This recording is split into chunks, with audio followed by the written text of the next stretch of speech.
How's it, everyone? It's France here. I got a comment asking about mindset, and for me, it's actually a very good one because I struggled with it for so long, with keeping a good mindset or a positive mindset. But yes, what actually helped me. So before we get into it, some days I know it can be hard. You are tired, you're demotivated. Sometimes you start even doubting yourself. You doubt the things that you do and all of that. But here's what I want you to remember. Keeping a positive mindset or a good mindset is not something that you can go to a shop and buy off of a shelf.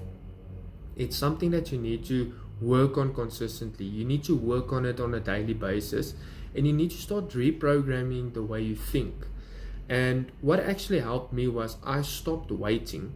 So I usually, I wanted everything perfect. I waited for motivation, and I stopped doing that, and I just started doing things.